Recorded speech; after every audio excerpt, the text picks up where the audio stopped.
주님의 축복이 온 땅에 충만한 성모님의 날 5월, 우리의 마음과 정성을 모아 성모님께 봉헌하기 위해 지금 이 시간 성모의 밤을 시작하려 합니다.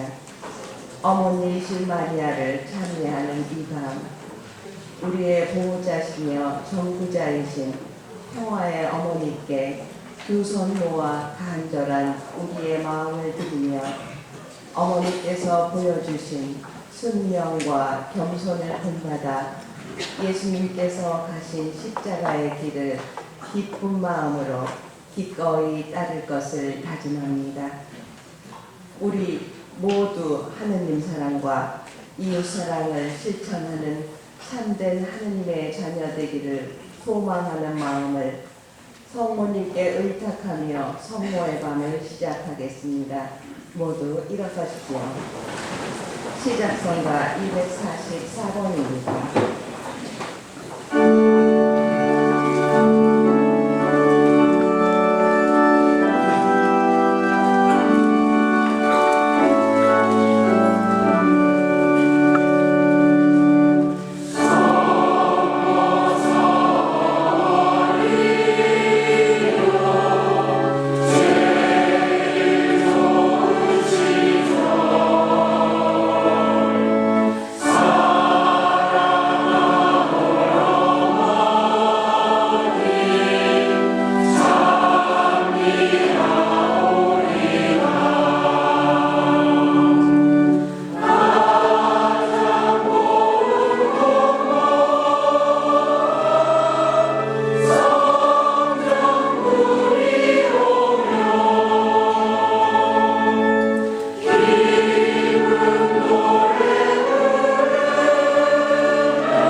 성부와 성자와 성령의 이름으로 아멘. 사랑을 베푸시는 하느님 아버지와 은총을 내리시는 우리 주 예수 그리스도와 일치를 이루시는 성령께서 여러분과 함께 또한 사제와 함께 형제 자매 여러분, 우리는 이 좋은 계절 5월을 성모 성월로 지내며 그 첫날을 맞아 복되신 동정 마리아의 겸손과 순명의 덕을 묵상하려고 합니다. 성모님께서는 침묵과 겸손으로 하느님 아버지께 순종하심으로써 인류의 어둠을 헤쳐낼 빛을 탄생시키셨고 죄악에 잠긴 세상을 밝히시려는 하느님 아버지의 뜻을 기꺼이 따르셨습니다. 이제 우리도 성모님의 믿음을 본받아 우리 자신을 깊이 반성하고 고통과 시련 속에서도 항상 하느님의 뜻만을 찾고 따를 수 있는 은혜를 구하도록 합시다. 우리 양재동 본당의 모든 교우들이 서로를 존중하는 가운데 미소 짓고 칭찬하며 서로를 향한 관심과 배려가 솟아나는 공동체적 일치를 이루고 이 땅에 참된 평화가 이루어지기를 성모님께서 우리와 함께 간구해 주시기를 청합시다. 기도합시다.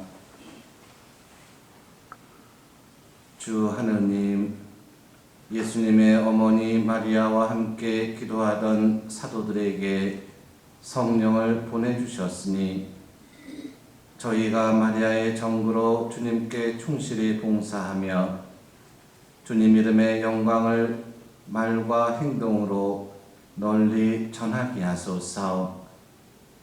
성부와 성령과 함께 천주로서 영원히 살아계시며 다스리시는 성자 우리 주 예수 그리스도를 통하여 비나이다. 아멘.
가득하신 마리아님 기뻐하소서. 주님께서 함께 계시니 여인 중에 복되시며 태중의 아들 예수님 또한 복되시나이다. 천주의 성모 마리아님 이제와 저희 죽을 때 저희 죄인을 위하여 빌어주소서. 아멘.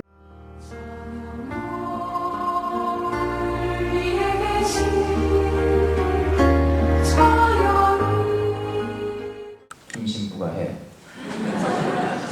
내년에 내가 할게 라고 하셔서 지체 없이 예 라고 했고요. 무슨 말씀을 드려야 하나 고민을 많이 했어요.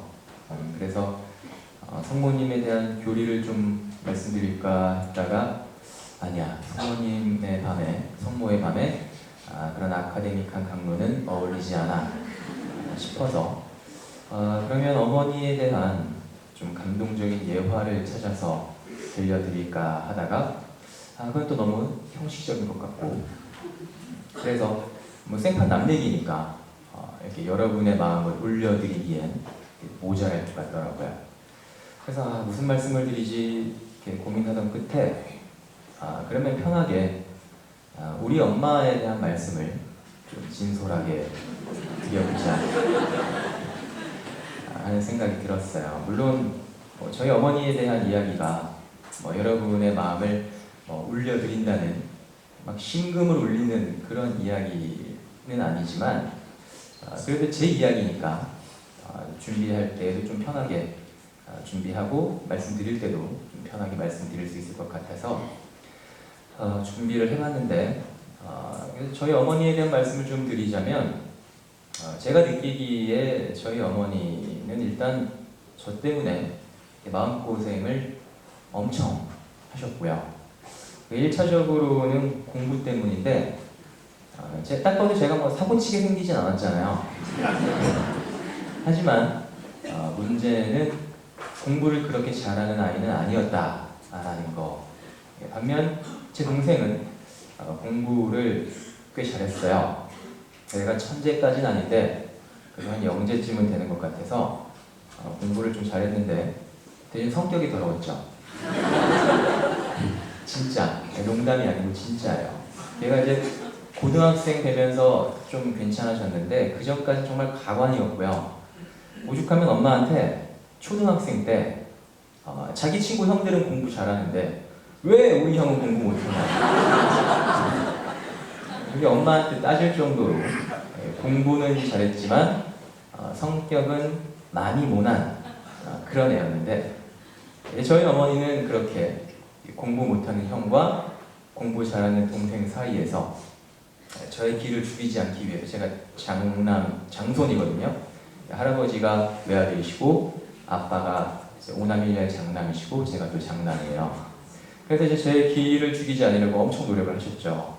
그래서 둘이 싸워도 연년생이거든요. 그러니까 얼마나 싸웠겠어요. 둘이 싸워도 동생을 더 많이 혼내시고 무슨 결정을 해도 항상 제 위주로 먼저 생각하시고 또 뭘 사도 저부터 사주시고 그러셨는데 사실 이게 형평성에는 좀 어긋날지 몰라도 안 그러면 이제 동생이 저를 무시하고 잡아먹을 게 뻔했으니까. 그리고 제 동생은 좀 그렇게 해도 지가 필요한 건 어떻게든 찾아먹는 놈이었으니까 그러셨던 것도 있을 거예요. 그래서 이제 초등학교, 중학교 이렇게 지내다가 좀 부끄러운데 제가 이제 고2, 고3 때 이제 뭐 어떻게든 뭐 대학을 가야 되잖아요. 엄청난 고액과외를 했어요. 지금도 한 과목에 100만 원이라고 하면 무지 비싸죠. 아닌가요?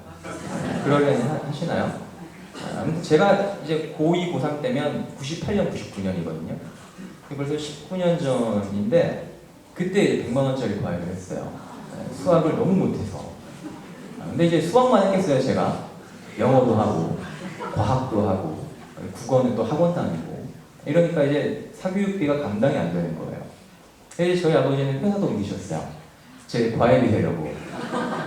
물론 뭐 그 이유가 전부는 아니었겠지만, 그래도 어느 정도는 감안하셨을 거고요. 근데 그 짓을 무려 2년이나 했으니까 제가. 저는 정말 집에서 기둥뿌리 뽑아먹는. 이제 보기만 해도 이 저놈의 자식 좀 어떡하지? 하는 그런 아들이었는데 사실 저도 저희 어머니가 저 때문에 얼마나 마음고생하셨는지 지금까지 몰랐을 수도 있어요. 근데 재수하면서 그때만 이제 제가 엄마가 우시는 걸 2번이나 봤던 게 그래서 저를 좀 철들게 한 것 같은데 제가 아까 공부를 무지 못했다고 말씀드렸잖아요. 근데 재수를 하게 된 것도 고3 때 대학에 다 떨어졌어요. 그러니까 저희 때는 가나다라 4군데 넣을 수 있었는데 다 떨어졌고 그러니까 이제 재수를 한 것도 더 좋은 학교를 가려고 한 게 아니라 그냥 붙은 데가 하나도 없어서 어쩔 수 없이 할 수밖에 없는 그런 상황이었던 거죠. 그래서 이제 어느 학원을 가야 하나 고민하는데 이제 기숙사 고등학교에 다니던 제 동생은 지방에 있는 기숙사 고등학교 다녔거든요. 근데 거기 동생이 그 동생이 이제 겨울방학에 집에 와서 그러는 거예요. 엄마, 형이라고도 안 해. 제 집에 있으면 공부 안 하니까 기숙사 보내. 라고 해가지고 저도 스파르타 기숙학원에 들어가게 됐고 이제 학원 이름은 등용문이라고 경기도 광주에 있어요. 아세요? 많이들 아시네요. 여기가 인류대학 예비학교라고. 근데 이제 제가 과외비를 고2, 고3 때 엄청 했잖아요. 근데 이제 그 학원도 2000년에 한 달에 100만 원이었어요. 그러니까 지금은 거의 한 250에서 300 정도 하지 않을까 싶은데 정말 다행히 3월 모의고사, 그러니까 제가 2월에 들어갔는데 3월 모의고사 성적부터 좀 많이 올랐어요.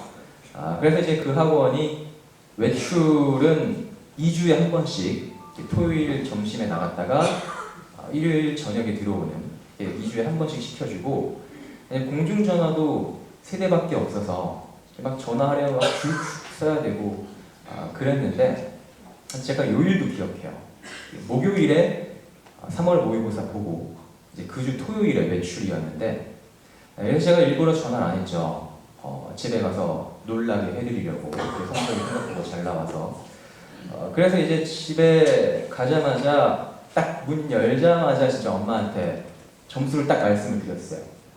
그랬더니 저 이제 엄마가 막 좋아하실 줄 알았는데 돌아서서 막 눈물을 흘리시는 거예요. 그래서 진짜 깜짝 놀랐고 그때 엄마가 내색은 안 하셨지만 나 때문에 마음고생을 정말 엄청나게 하셨구나 라는 게 확 느껴지더라고요. 그러고 나서 이제 어머니의 눈물을 또 한 번 봤는데 이제 그때 재수할 때 기숙학원에 들어가 있으면서 제가 살이 진짜 엄청 빠졌거든요. 그래서 원래 고3 때 82kg였는데 신검 받을 때 재수할 때 신검 받으러 나오는데 5월에 받았어요. 근데 그때 신검 받을 때 59kg였으니까 23kg나 3달 만에 빠졌고요.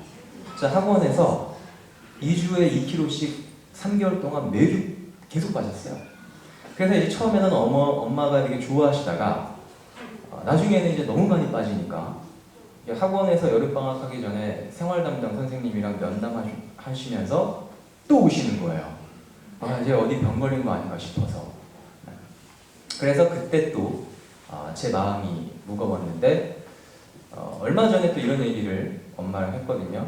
그러니까 이렇게 학원에서 뭐 그런 일도 있었고 뭐 이렇게 점수 받고 엄마 이렇게 면담 와서 울고 뭐 그런 얘기 했더니 또 눈물이 막 그렁그렁 하신 거예요. 그게 벌써 17년이나 지났는데. 그래서 또 이제 마음이 무거웠죠. 이거는 엄마가 절대 못 잊는구나, 절대 안 잊혀지겠구나 라는 생각이 들어서 또 마음이 무거웠는데 아무튼 그러다가 이제 뭐 일반 대학 들어가서 평범하게 지내고 있는데 제가 또 갑자기 신학교 가겠다고 하니까 다시 걱정을 시작하시더라고요. 그래서 어렸을 때는 정말 성당 근처도 안 가던 애가 제가 이제 유아세례 받았지만 중고등학생 때는 성당 안 갔거든요. 그러니까 그렇게 성당 근처도 안 가던 애가 갑자기 신부 되겠다 그러니까 얼마나 놀라셨겠어요. 그래서 기도하시면서 그러셨대요. 하느님, 필중이 같은 애가 어떻게 감히 신부가 되겠습니까? 하면서 걱정을 하셨는데 꿈에 저희 어머니가 또 꿈 얘기를 많이 하시는데 꿈에서 이런 말씀을 들으셨대요. 엄마가 하느님 필중이 같은 애가 어떻게 감히 신부가 되겠습니까? 하시니까 하느님께서 엄마한테 네가 뭘 아냐 이러시더래요. 그래서 그 말씀을 듣고 이게 신부가 되는 건 내 생각대로 되는 게 아니구나 라는 생각을 하시면서 그럼 그때부터 그냥 알아서 하시라고 맡기셨다고 하는데 대부분의 어머님들께서 물론 입학할 때도 신학생들이 입학할 때도 얘가 잘 될 수 있을까 하면서 걱정하시지만 사실 신부 되고 나서가 더 걱정이에요. 이게 신부 어머님들은 그래도 신부들이 본당에서 어떤 식으로 사는지 대충 아시니까 이 아들 신부가 본당에서 사고 치는 건 아닌지 신자분들한테 잘못하는 건 아닌지 어디서 욕먹고 있는 건 아닌지 얼마나 걱정되시겠어요. 그래서 제가 지금까지 살아온 어떤 저의 삶을 돌이켜보면 저희 어머니는 저 때문에 정말 마음고생 많이 하셨다라는 생각이 많이 들고요.